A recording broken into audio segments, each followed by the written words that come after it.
Salut à tous et à tous et bienvenue pour le journal de la F1 où aujourd'hui on va faire un débriefing de la saison 2014. Alors on va revenir sur quelques petits événements marquants et après on fera un petit débriefing de toutes les équipes. Donc en ce qui concerne les événements marquants, forcément il y a l'apparition du nouveau V6 Turbo, l'apparition des points doublés, le sacre de Mercedes et d'Hamilton au championnat du monde et malheureusement Marussia qui s'est fait un peu remarquer cette année avec en bien tout d'abord avec les 2 premiers points qu'elle a réussi à marquer à l'aide de Jules Bianchi, mais un peu en mal avec forcément l'accident que tout le monde a vu et a entendu parler à Suzuka de Jules, et puis le redressement judiciaire de l'écurie. Donc avant de faire le petit point sur toutes les équipes et les pilotes, on va revenir sur le V6 Turbo. Donc je pense qu'à la base ça partait d'une bonne idée de vouloir faire en sorte que la F1 soit un peu plus respectueuse de l'environnement. Le problème c'est que dès que vous faites ça, ça déteint un peu sur le spectacle. Entre ça, et puis déjà le fait qu'ils avaient arrêté de mettre de l'essence en pleine course, on commence à ressembler plus à des courses d'endurance plutôt que de la belle F1 comme il y avait à l'époque où les gars faisaient que forcer avec des pneus qui tenaient la route. En ce qui concerne les points doublés, une idée de merde. Qu'est-ce que vous voulez que je vous dise? C'est tellement une idée de merde que ça a déjà été retiré pour la saison prochaine, donc c'était prévisible, on va dire. Ça a été cette année, ça n'a pas trop tué le spectacle, mais c'était quand même pas une très bonne idée tout ça. Enfin, pour revenir un petit peu sur l'accident de Jules Bianchi, je pense qu'il aurait été complètement possible de l'éviter. Si seulement la Formule 1 n'avait pas envie de faire en sorte de ramener le plus d'argent possible. Alors je veux bien qu'on parle de la sécurité des pilotes lorsqu'on les fait pas conduire sous la pluie, même pour 2-3 gouttes, mais je pense qu'il aurait été préférable peut-être d'avancer un petit peu le Grand Prix de Suzuka comme c'était prévu à la base. Mais forcément, si vous avancez genre à 3h du matin heure européenne, ce qui était prévu, personne ne regarde et personne ne regarde les sponsoring et les pubs, et donc ça ramène pas d'argent, donc c'est pour ça que c'était fait, et pour moi c'est de la faute clairement de ces gens-là pour ce qui est arrivé. Bon, on va commencer maintenant avec le petit débriefing des écuries et des pilotes en même temps. Donc on va commencer par le tout dernier, quelle surprise, Caterham, et Caterham 11ème du classement. En même temps, faut dire que ça n'a jamais été une belle équipe, enfin pas une belle équipe, une bonne équipe, même si belle équipe ça marche aussi vu le nez qu'ils avaient en début de saison, enfin bref. Mais du coup, qu'est-ce que vous voulez que je vous dise? Marcus Ericsson, un pilote amateur, comme Kobayashi, qui a roulé certes pour Sauber et fait un podium, mais bon, c'est pas non plus un pilote extraordinaire. Mettez aussi que la voiture est à chier, ça a toujours été le cas, et du coup vous avez une logique 11ème position, donc c'est tout. Il n'y a pas d'excuse pour ça, En plus l'écurie actuellement en redressement judiciaire, ça a déjà été dur pour elle de venir à Abu Dhabi en demandant un peu un crowdfunding, ce que je trouve complètement lamentable. J'aurais préféré... J'aurais préféré presque ne pas les voir, un peu comme Marussia qui a osé dire bah voilà, on n'a plus l'argent. Mais là c'était un peu manger je trouve, demander de l'argent aux fans, c'est hard quand même comme façon de faire les gars. En 10ème position on retrouve Sauber, et oui, une très mauvaise saison pour l'écurie suisse, avec 0 points marqués, ni de la part de Sutil, donc ni de Gutiérrez qui forcément sont à 0. Donc forcément, en même temps, quand on reconnaît la paire de pilotes, c'est pas terrible. Esteban Gutiérrez, l'année dernière, n'a pas fait une saison exceptionnelle. Sutil, ça n'a jamais été un grand pilote. Ajoutez à ça un moteur Ferrari à chier et une voiture complètement mal faite, et vous avez forcément la 20e place du championnat. Oui, parce que Caterham est vraiment une équipe de merde. Bon, après, pour la défense de Sauber, on peut quand même noter qu'ils avaient fait une belle prestation au Grand Prix des États-Unis, notamment de la part de Sutil en qualification. Mais malheureusement, ça ne s'est pas fait à cause d'une petite sortie de piste. En 9ème position, on retrouve Marussia, et oui, Marussia qui est du coup la seule équipe qui était engagée en 2010, si je ne me trompe pas, entre HRT, Caterham et donc Marussia, à l'époque Virgin. Et oui, c'est la seule équipe à avoir réussi à marquer des points, 2 points de la part de Jules Bianchi. Jules Bianchi qui avait fait une très belle saison, avant son terrible accident, avec quelques qualifications au Q2. En même temps, on pouvait pas compter trop sur Max Chilton qui a vraiment eu de la chance d'être conduit grâce à son fort porte-monnaie, parce que sinon je pense qu'il serait plus là. Il n'aurait pas été là tout simplement. avec des résultats forcément bien en dessous de ceux de son coéquipier Jules. En 8ème position, on retrouve Lotus. Lotus qui n'a marqué que 10 petits points cette année, une très grosse baisse par rapport à l'année dernière. Et en même temps, le Pastor Maldonado de 1, et la voiture de merde de 2, et le moteur Renault pas tip top non plus. Donc forcément, on va revenir un peu sur les pilotes. Déjà avec Romain Grosjean. Romain Grosjean qui est un très bon pilote, et qui a fait ce qu'il a pu, je pense, pour essayer d'amener ces 8 petits points. Donc voilà, après quand la voiture est tachée, la voiture est tachée, et puis en même temps on prend Pastor Maldonado en deuxième pilote. Fallait pas avoir peur de casser la voiture, putain. Si vous voulez faire des tests, c'était assez chaud avec Pastor Maldonado, qui est pour moi pas un très bon pilote. Certes, il a réussi à gagner le Grand Prix d'Espagne, ce que je n'arrive toujours pas à comprendre comment il a fait. Mais sinon, à part la belle somme d'argent qu'il rapporte, j'ai pas trop vu l'intérêt de prendre ce pilote-là. En tout cas, j'espère forcément que Lotus va avoir une plus belle voiture, une meilleure voiture. Et plus belle, ça marche aussi, parce qu'en même temps, quand vous faites un nez un peu décalé, je vois même pas comment vous espérez que la voiture soit pas mal, les gars. En 7ème position, on retrouve Toro Rosso, qui a marqué une trentaine de points, 22 de la part de Verne et 8 de la part de Kvyat. Ou Kvyat, je sais jamais comment on dit, je m'en fous. Alors le problème, forcément, c'est que, si vous avez vu un peu les informations de ce mardi, c'est que Jean-Éric Verne n'a pas été reconduit de la part de Toro Rosso, et que Kvyat va remplacer Vettel au sein des Red Bull. Donc personnellement, j'ai peut-être un peu de chauvinisme, j'en sais rien, mais moi ça me fait bien chier quand même de savoir que Jean-Éric Verne, qui a fait une meilleure saison que son coéquipier, sera pas reconduit et n'a pas été promu. Alors forcément derrière, à mon avis, il doit avoir une question de thune et puis un peu politique, parce que Kvyat est russe, pas russe. Alors, sinon ça marche pas, il est russe. Et donc forcément je pense qu'il y a plusieurs choses derrière qui font que ils ont décidé de le prendre lui, alors que c'est quand même le plus mauvais résultat de la part d'une Toro Rosso depuis le changement de points. Donc depuis le passage aux 25 points pour la première position. En 6ème position, on retrouve Force India. Force India qui a fait une très belle saison, forcément. Mais malheureusement, un passage un peu à vide au moment de la deuxième partie de saison, avec apparemment, bien évidemment, des problèmes de développement de la voiture, avec des pièces qui auraient peut-être pas dû changer, j'avoue que je ne sais pas trop. Mais c'était déjà le cas l'année dernière, donc ça fait quand même 2 années de suite que Force India perd la possibilité de finir à la 5ème position, parce qu'ils loupent le développement de mi-saison de leur monoplace.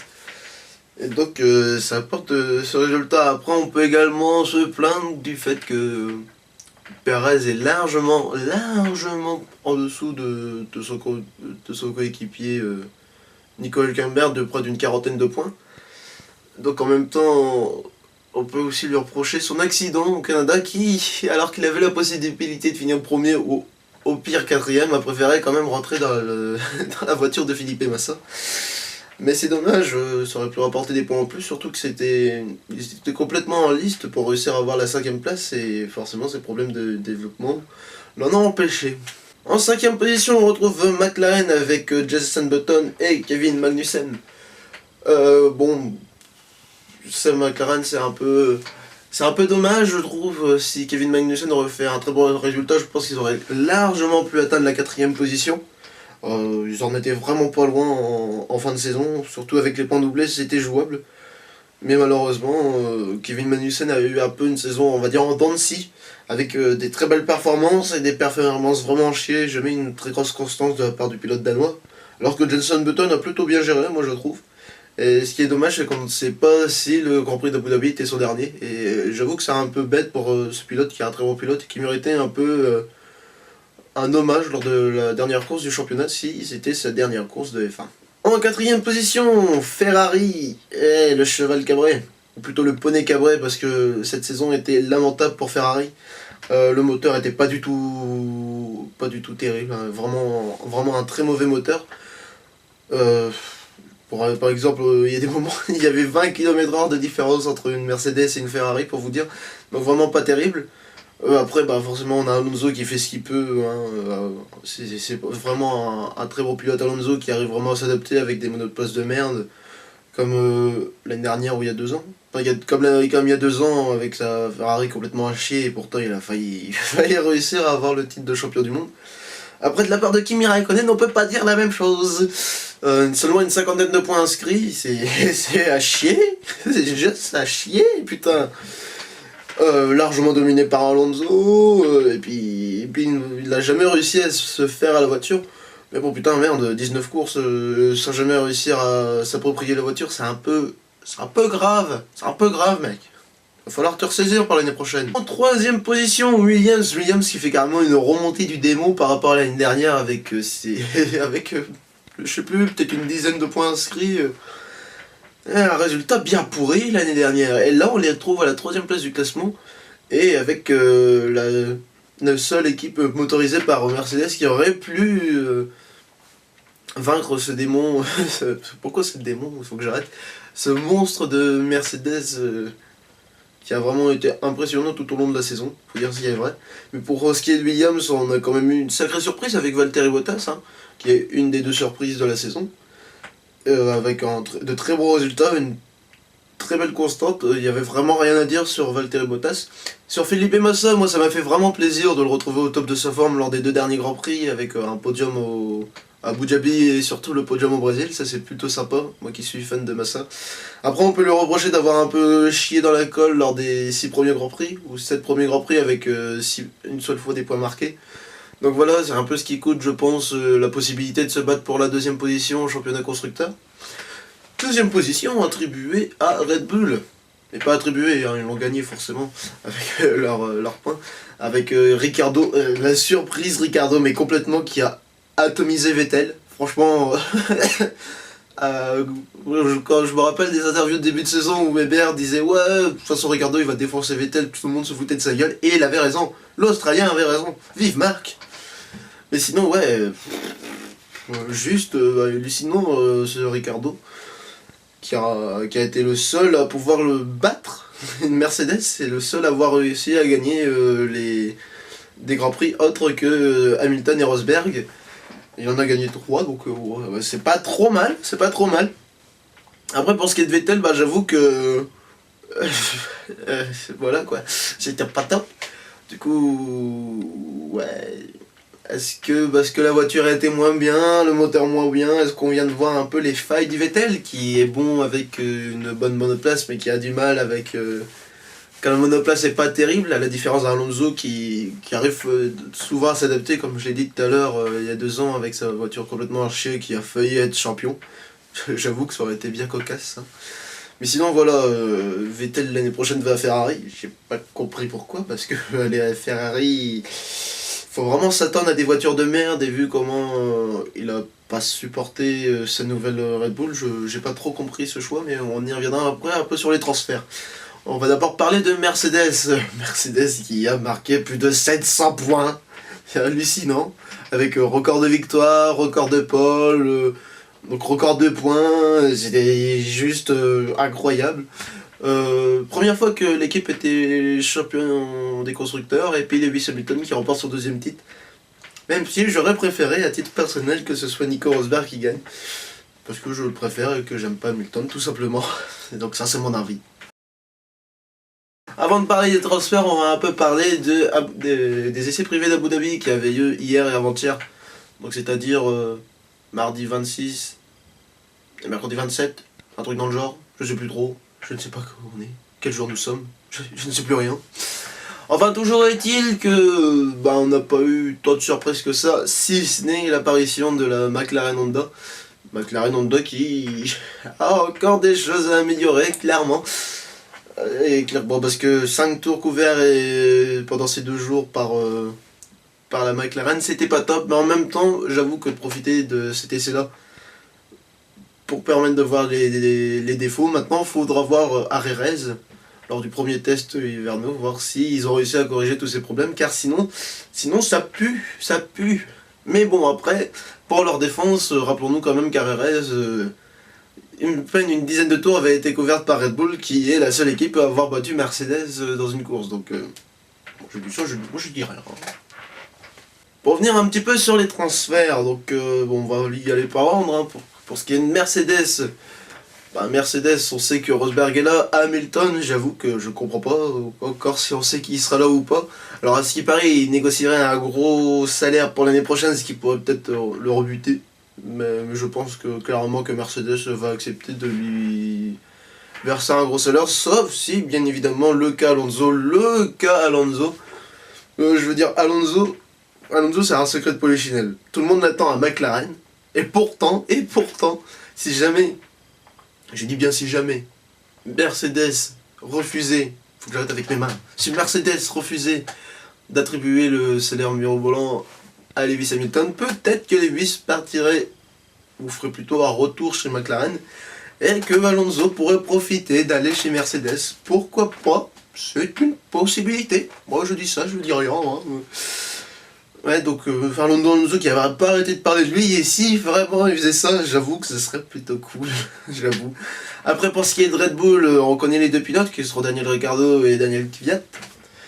Même si, comme je l'ai dit, je comprends pas pourquoi on a pris Kvyat alors qu'il a fait une saison pas tip top. Pour Williams conduit ces deux pilotes. Pour ce qui est de Ferrari, l'année prochaine on retrouvera Sébastien Vettel, le quadruple champion du monde, et Kimi Raikkonen.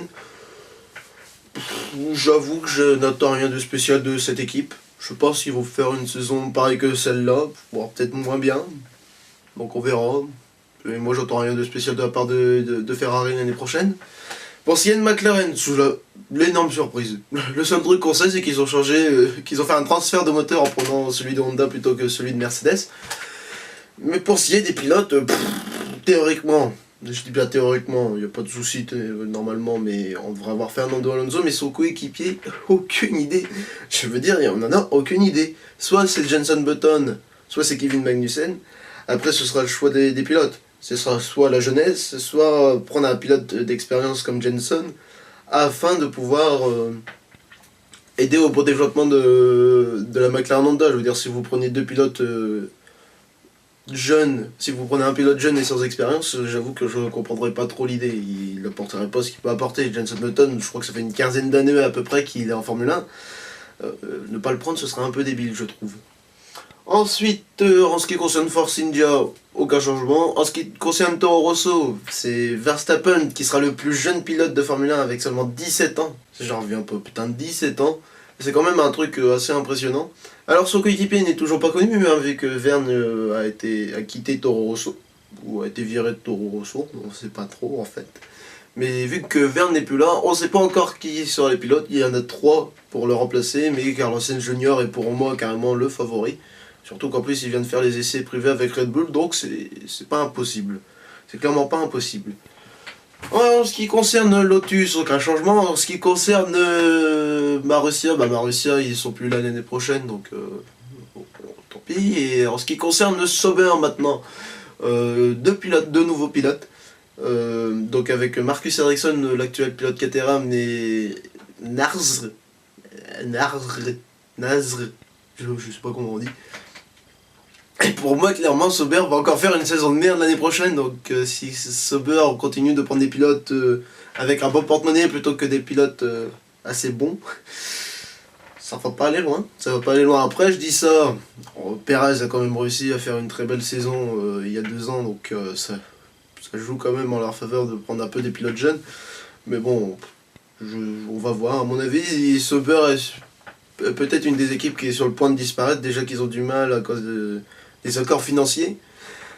Si maintenant en plus ils décident de prendre des pilotes inexpérimentés, ça vaut clairement, ça sent pas bon. Et en ce qui concerne Caterham, bon, Kamui Kobayashi sera sûrement plus là. Déjà, est-ce que l'équipe sera là, ça c'est pas sûr, hein, parce que vu qu'ils sont en redressement judiciaire, donc du coup ils vont forcément prendre 2 pilotes qui vont ramener beaucoup d'argent. Alors peut-être Stevens qui a fait les essais hivernaux et qui était là qui a fait le Grand Prix d'Abu Dhabi. En ce qui concerne Kamui Kobayashi, bon, c'est sûr ils vont le virer. Donc du coup, tout est à voir, mais de toute façon on s'en fout, on s'en fout de Caterham, on sait que la voiture de l'année prochaine sera à chier, et on sait déjà qu'ils vont finir dans les fonds du classement. Donc voilà un peu le retour sur cette saison de F1 avec un petit début sur la saison 2015 avec les transferts. Donc déjà, hâte d'être au mois de mars pour le Grand Prix de Melbourne, mais bon, avant je vous rappelle qu'il y a les essais hivernaux à Jerez et à Bahreïn.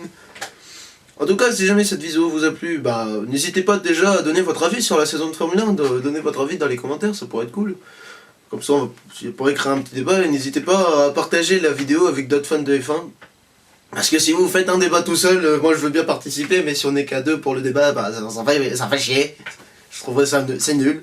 Donc voilà, si vous avez des fans de F1, n'hésitez pas tout de même à partager cette vidéo. Et puis sur ce, bah si jamais ça vous a plu, peut-être qu'on se reverra court en mars pour faire un petit débriefing des essais privés et puis voir un petit peu ce que ça promet la saison 2015. Sur ce, salut tout le monde!